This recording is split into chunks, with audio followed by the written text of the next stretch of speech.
ദേവദാസിയുടെ കുഞ്ഞുങ്ങളുടെ മനോവേദന നിങ്ങൾ ആരെങ്കിലും ചിന്തിച്ചു നോക്കിയിട്ടുണ്ടോ?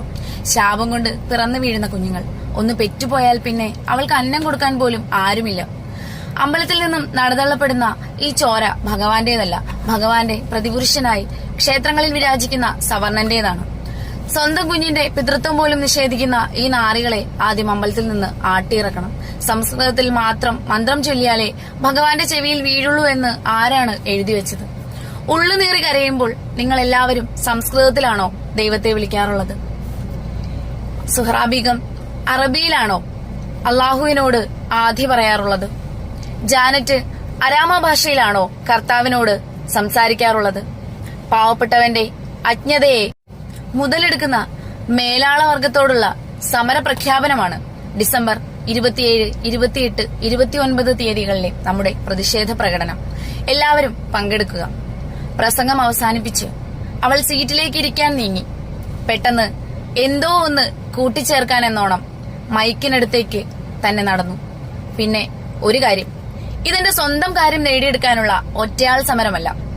ആരും ഒന്നും നിങ്ങളുടെ അണ്ണാക്കിലേക്ക് കൊണ്ടു തള്ളിത്തരില്ല. ഈ ലോകത്ത് ആരൊക്കെ എന്തൊക്കെ നേടിയെടുത്തിട്ടുണ്ടോ അതെല്ലാം ശബ്ദമുയർത്തിയിട്ട് തന്നെയാണ്.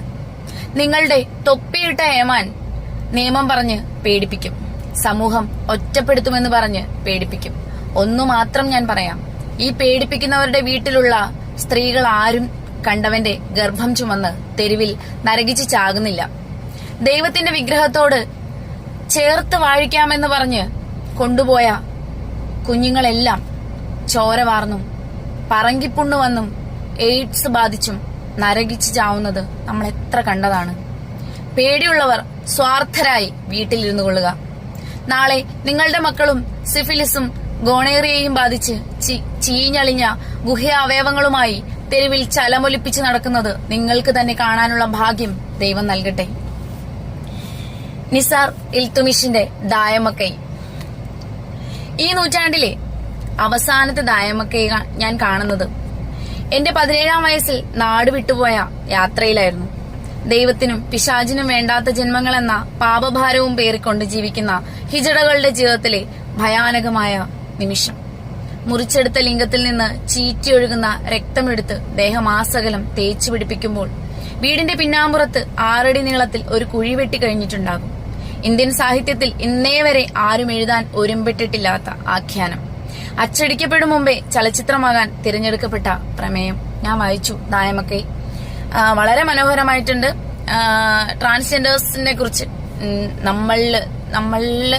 നമ്മളുടെ കൂട്ടത്തിൽ തന്നെയുള്ള നമ്മുടെ സഹോദരങ്ങളാണ്. അതായത് ഒരാള് ജനിക്കുമ്പോ ഒരു ലിംഗത്തോടെ ജനിക്കുന്നു, അല്ലെങ്കിൽ മാനസികമായിട്ട് ഒരാണ് ജനിച്ചിട്ട് ആണായിട്ട് ജനിച്ചിട്ട് അവരുടെ ഉള്ളില് പെണ്ണായിരിക്കും ചിലപ്പോ. അവരുടെ മാനസികമായിട്ടൊക്കെ നമ്മൾ ജീവിക്കുന്നത് പെണ്ണായിട്ട് ജീവിക്കാനാണ് ഇഷ്ടപ്പെടുന്നുണ്ടെങ്കിൽ അതൊക്കെ അവരുടെ ജനറ്റിക് ആയിട്ടുള്ള കാര്യങ്ങളാണ്. ഒരിക്കലും അത് മാനസികമായിട്ടുള്ള പ്രശ്നങ്ങളല്ല എന്ന് മനസ്സിലാക്കേണ്ട സമയമൊക്കെ അതിക്രമിച്ചു കഴിഞ്ഞിരിക്കുകയാണ്. നമ്മൾ ഒരുപാട് ഇപ്പൊ അതിനകത്തൊക്കെ ഒത്തിരി മാറ്റങ്ങൾ വന്നിട്ടുണ്ടെങ്കിലും ഇത് നമ്മൾ വായിക്കണം കേട്ടോ. നമ്മൾ അനുഭവിക്കുന്നിടത്തോളം, നമ്മൾ അനുഭവിക്കാത്തിടത്തോളം നമ്മൾ കേൾക്കുന്ന കഥകളെല്ലാം വെറും കെട്ടുകഥകൾ മാത്രമായിരിക്കും. മറ്റുള്ളവരുടെ അനുഭവങ്ങളൊക്കെ നമുക്ക് കെട്ടുകഥകളായിരിക്കും.